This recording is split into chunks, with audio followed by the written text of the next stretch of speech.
This is Lunch with the Supe. It's our final Lunch with the Superintendent for the year. I'm going to highlight the STEM initiatives we have in our parish right now: science, technology, engineering, and math, and then talk a little bit about the year in review. So we're at Jubin's Restaurant. We have a huge crowd here coming every other month. It's a great opportunity to bring our business partners together and our regular partners, our stakeholders from East Baton Rouge Parish, to hear about what the initiatives are in our school system. It has been a great year. It has been a challenging year. It's I've been in this business since 1974 when I started teaching at Glen Oaks Junior High School, and I can't remember in and out. Okay, I got out thinking, oh no, I don't want to do this. Bought a hardware store, and Home Depot came to town the same year, and I went, this is God telling me you need to get back into teaching, right? So I went back to teaching, and I love it. But I've never had a year as challenging as this year. It has been incredible. It started last summer with the shooting, and then we had the flood, and then the entire year was like that. And we're dealing with FEMA every day. It has been a huge challenge. I sent an email out to all district employees earlier today, about 10 o'clock this morning, saying, your perseverance, your resilience, your dedication to our kids. To give you an example of what I'm talking about, our mobility rate in Baton Rouge has been great over the years. In other words, a student leaves a school and goes to another school in our district. It's been 40% over the last several years.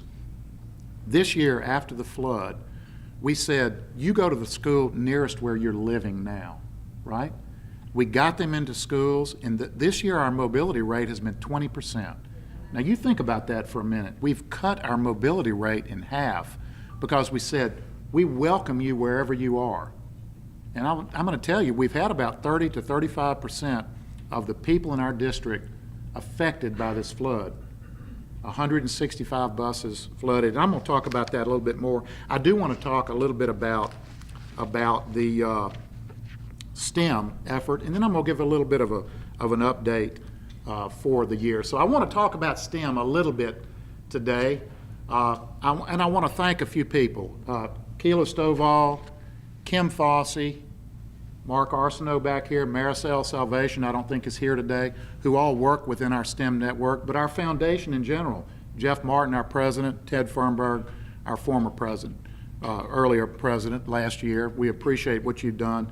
The foundation has done a super good job of focusing interest and talents where it needs to be. In the STEM network, you're going to see some words in here, and I'm going to point out a few words in here that I think are important as we move forward. But you can see some of our partners over here. And the Baton Rouge STEM Network is a group is really starting up right now. So I want you to look at the words critical thinkers and problem solvers. Isn't that what we want for our kids? We want our kids to be problem solvers. We want them to be able to think on their own, make decisions, instead of just rote learning something and being able to regurgitate it, for lack of a better word. We want them to be critical thinkers and problem solvers, and that's what STEM education does.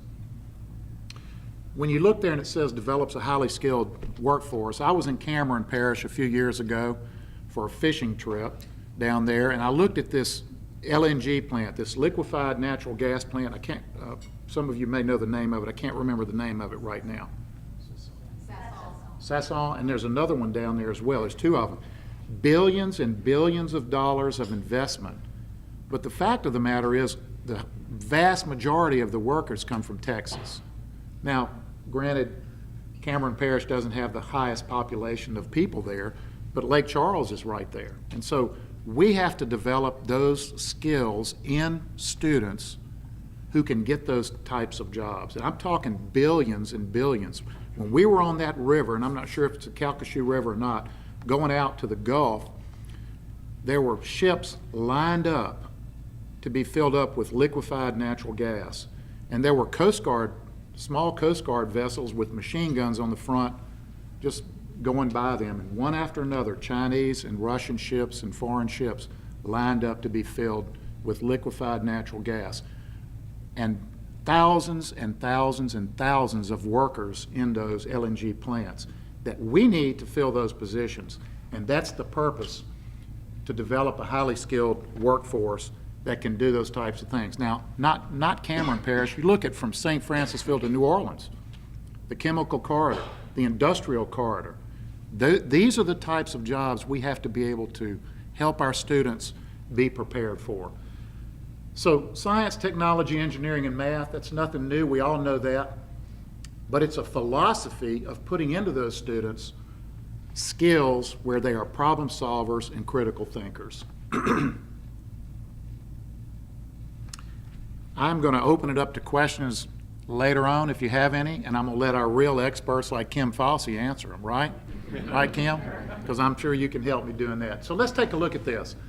This is where we have our STEM initiatives in East Baton Rouge Parish. And if you look at the elementary, 11 of them are just traditional schools. And I think that's so important. This has to be something that is accessible to all students.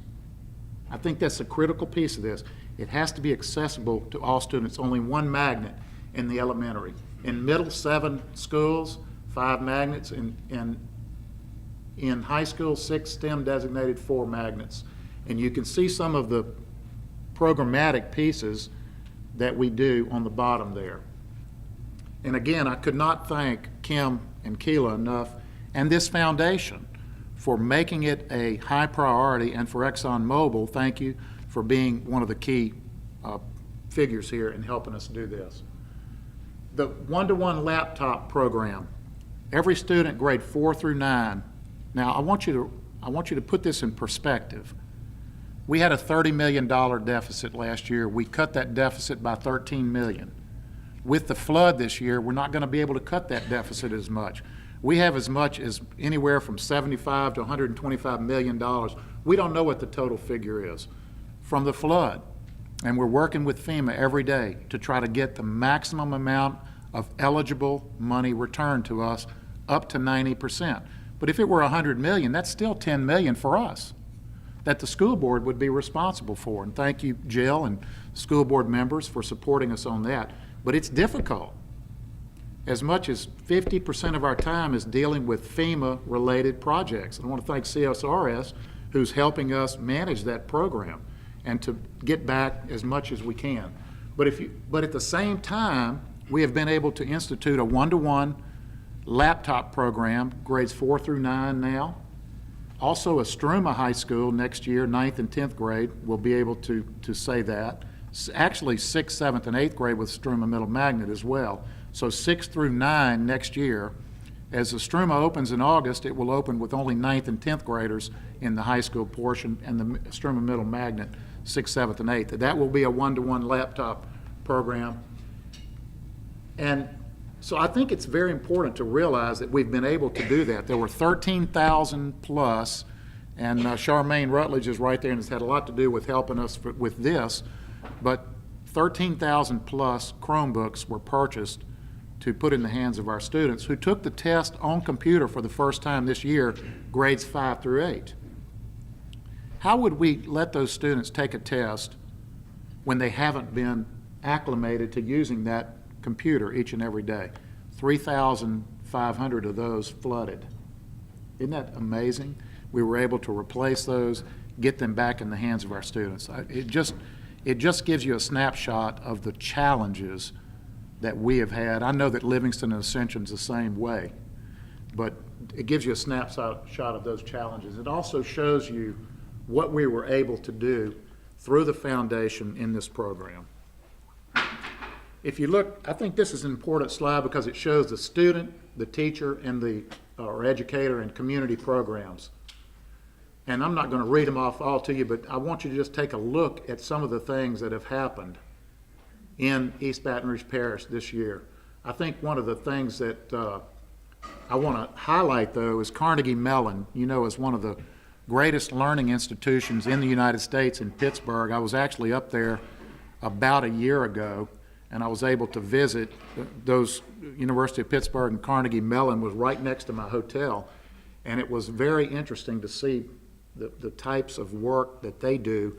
Well, we are sending a team up there to train, and then they're going to come back, and we have educators that are going to be coming in this summer in July to train with Carnegie Mellon teachers over a period of, and Keela can probably help me with this a little bit, 4 days in July.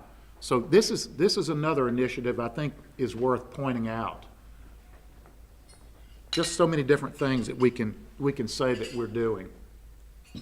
The Baton Rouge STEM Learning Network. I remember we met several months ago down at the IBM headquarters on 3rd Street, or right on the River Road down there.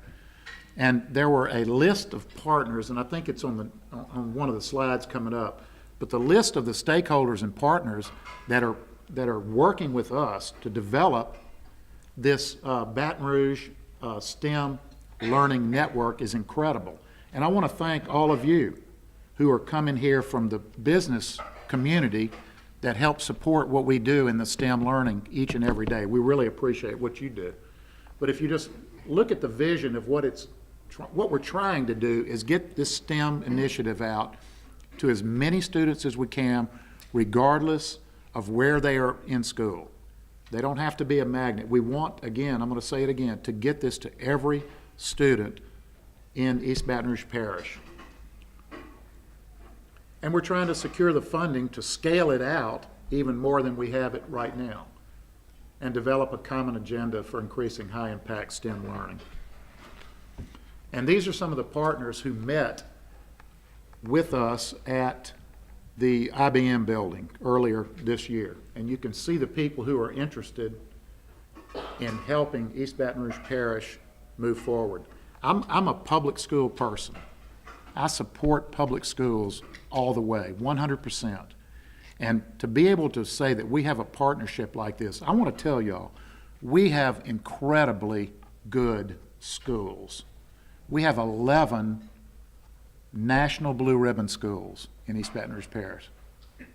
Most people don't know that. 11 national blue ribbon schools. We're going to recognize Mayfair Lab tomorrow morning for a national green ribbon school.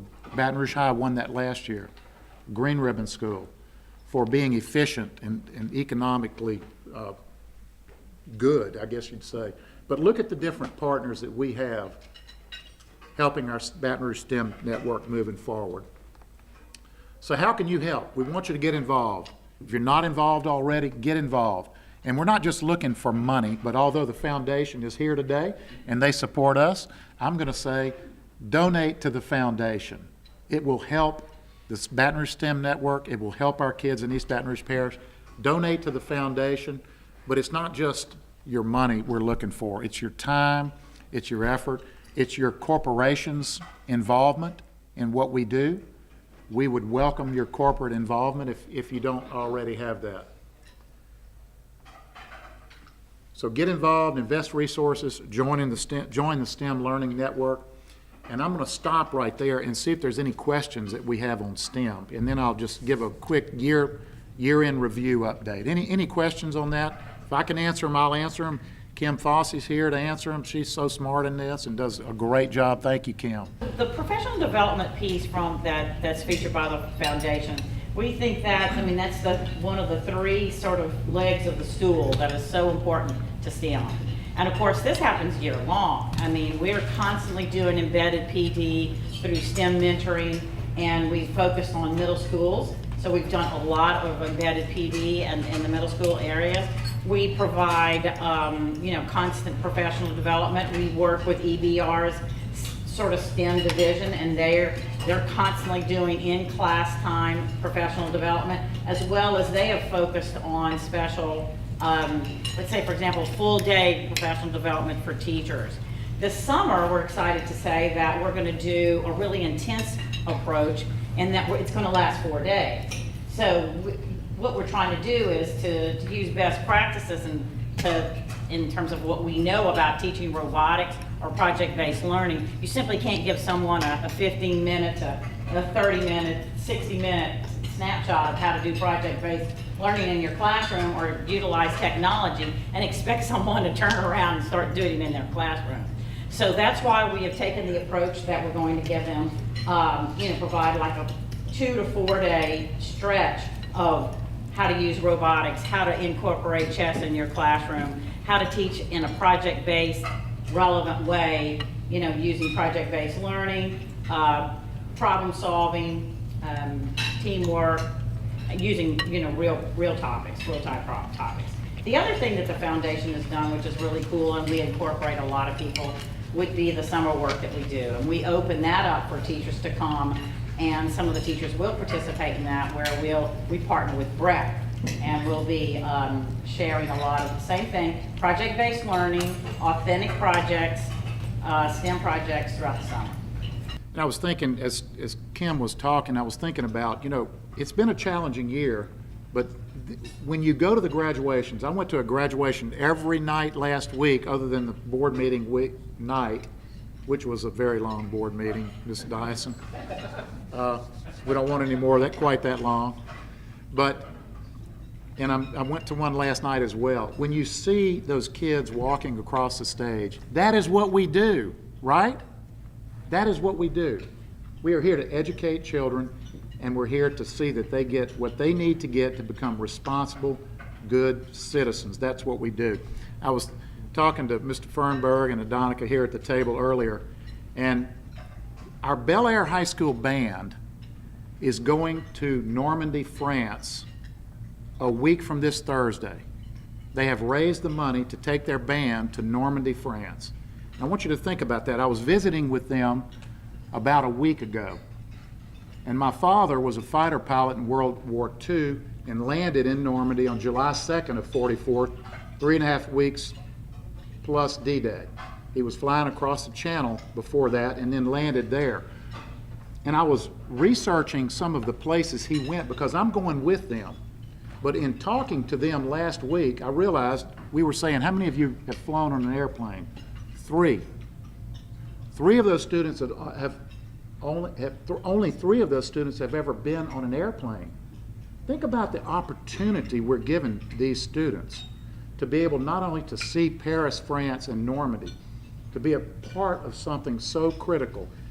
That is learning at its best. It's just an incredible experience. But I was thinking about that, and Mr. Fernberg here, I consider Mr. Ted Fernberg a hero of mine, because he was talking about how he was in Normandy for 3 weeks with President Bush.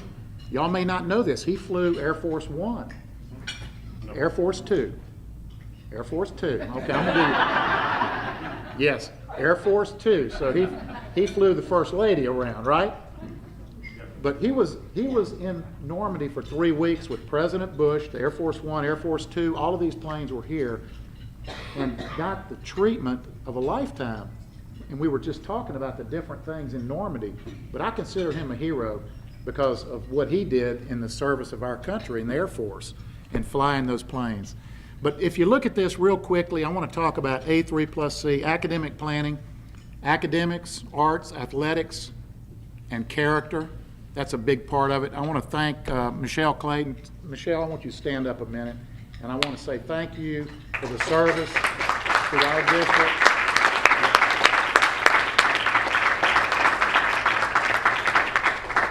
Michelle and I have been working together since 2002. She's moving on, and we're going to miss her greatly. We wish her the best. She's done an absolutely phenomenal job in East Baton Rouge Parish. We wish her the best, and I want to thank you for what you've done working with me over the years and with our district the last 2 years. Academic planning, we've got that moving forward. Financial outlook, we're still in a deficit mode. We are still in a deficit mode right now. But this year is going to be a little bit different year. We are changing the student information system we're using, becoming not necessarily more efficient on that, but much more efficient in the operations of the student information system. Looking forward, Estruma will open in 2017. I mentioned that a little bit. The EBR Career and Technical Center will open fall of 18. These are career and technical education centers. And yesterday I toured Glen Oaks High School. Glen Oaks High School has 17 buildings on that campus, 15 of them flooded. We are rebuilding the major one building that has most of the classrooms in it. And then we're putting a T-building world over there, I'm going to call it, okay? There's going to be 12 T-buildings there. And our students will return to that campus this fall. So let me give you an idea real quickly about the flood thing. Every one of our schools will return to their campus, but not all in permanent buildings except one, and that is Greenbrier. Elementary. And Greenbrier has been at Broadmoor Middle School for this past year. They are going to move into Howell Park Elementary where they will have their own site. And so everybody's been displaced again, and I talked to the employees this morning when I said in my email, you've been asked to move, you've been asked to move again. And this flood has been critical, absolutely a critical event in this parish that we will not get over for 5 to 7 years. I've talked to business people, contractors. This is a 5 to 7 year event. And I will tell you, after Katrina, you probably know this, costs go up. Our costs are skyrocketing because of the demand on the construction industry in Baton Rouge right now. So we have to understand that as well. So all in all, let me say this. Every year is a good year, or every day is a good day. Some are just better than others. Every year is a good year. And we are about to close on the 2016-17 year. It's been an honor and a pleasure to serve as the superintendent here, and I look forward to many more years. I want to thank our staff here. All of the staff, our executive directors are over here at this table. I want to thank you for your service. Many of them sitting at this table as well. I'm not going to name everyone, but Ted asked y'all to stand up a moment ago, and I want to thank you for what you do. The dedication of our employees has been critical to our success. We have worked and worked and worked toward customer service. I walked into Walgreens this morning, and every time, and I even talked to the lady behind the desk, and I said, they ask you to say, welcome to Walgreens, don't they? And she said, yes, they do. And I said, thank you very much for doing that. We need to make sure that we do that. We serve the people of Baton Rouge. That's who we work for. We have to give the people of Baton Rouge the best we have to offer. We have to welcome them into our schools each and every day. The competition for good schools is here, and it's here to stay. So we have to be the choice of the East Baton Rouge Parish School System. So I want to thank you for your support, particularly for the STEM network, but in general for our school system in general. I want to thank all of you for that. I look forward to another great year next year. We'll crank it back up, and everybody thinks, well, you have the summer off, right? No, we don't have the summer off. It's our busy time. You know that, because it shifts out to the schools in August, and it shifts back to the central office in the summertime. So we are busier than ever, but we love what we do. So thank you so much for coming today. I appreciate it. Thank you for supporting the East Baton Rouge Foundation. Have a great day. Enjoy your meal. Thank you. Thank you, Mr. Drake, and once again, thank you all for coming today. I thought I would just touch on this STEM Learning Network just for a moment. You know, what does innovation look like in our school system? Well, this is what it looks like, and this is what it's going to bring to this district. You know, the foundation in the early days, in the early discussions about what we were going to focus on, there was a huge debate over it. But it was determined where the needs were and what programs currently weren't being supported, whether it was due to lack of funding or for other reasons. And so it became obvious to us that looking at other districts across the country and other states where they had very well-defined STEM education plans, it became apparent to us that that wasn't necessarily the case in the state of Louisiana. And then in many cases, funding wasn't available to implement some of these programs in EBR. And so it really made the decision a no-brainer. And looking back on the progress over the last 4 years, I'm very proud of the achievement to date. But I'm most proud now that we have this STEM Learning Network established with pathways for K through 12. So we have programs to support students in every grade level, in every school in East Baton Rouge Parish, and programs to support the teachers in those efforts in every school in East Baton Rouge Parish school system. Our professional development, you heard a little bit about it from Kim, but it's also going to include a class on coding, for example. So it's just one of the many opportunities that are going to be made available. And so it's going to be exciting to see this transform. I think we are going to be an example for other districts to follow statewide. And I'm very impressed with it, and I can't wait to see what that looks like this summer, Kim. I know it's going to be exciting. It has been the most challenging year I've ever been a part of in East Baton Rouge Parish Schools, and I've been here since 1974 off and on. The flood and all of the things that came with that have been very challenging, but I will tell you, I sent an email out to all district employees this morning, and I thanked them for their persistence, their perseverance, their dedication and to duty to our kids. We have reduced our mobility rate, which is students going from one school to another, from 40% to 20% this year. That's incredible in a year of the flood. Our teachers have just brought in our students. They've worked with them. They've loved them. They've allowed a shoulder to cry on. And then, an opportunity just to share with them their good things that are going on. So it's been a very challenging year, but I will tell you it's been a very satisfying year too. Tell us about the academic progress that's been made this year. We have put a very good foundation in place last year. This is my second year here with our new staff. The academic foundation we laid, I think, was based on the academic piece, arts, athletics, and character. And once you bring all those things together, you teach the whole child. That's what we're trying to do in East Baton Rouge Parish, is to teach the whole child. So last year, our students grew in every area except high school, but it stayed the same in high school. So I think that's a win situation for us. This year, grades 5 through 8 did their test on computers. So we have to wait and see what the results will be for the first time in history. So it's been an interesting year, but I will tell you, I want to thank that all of our stakeholders out there. We work for the people of Baton Rouge. That's who we work for. So I want to thank the people of Baton Rouge and say thank you for your support to us. The tax renewal passed dramatically, 68%. I want to thank you for that as well. It supports our schools, our kids, our teachers, all of our employees. So I want to thank them for that too. We will give you the best we have to offer. I promise you that. We're not perfect, but we're going to get better every day. If people have questions like more information, what should they do? Well, East Baton Rouge Parish, EBR.org. They can go to our website. They can call 922-5400. They can go to their local school if they'd like to and talk to their principal. Any way they want to contact us is welcome.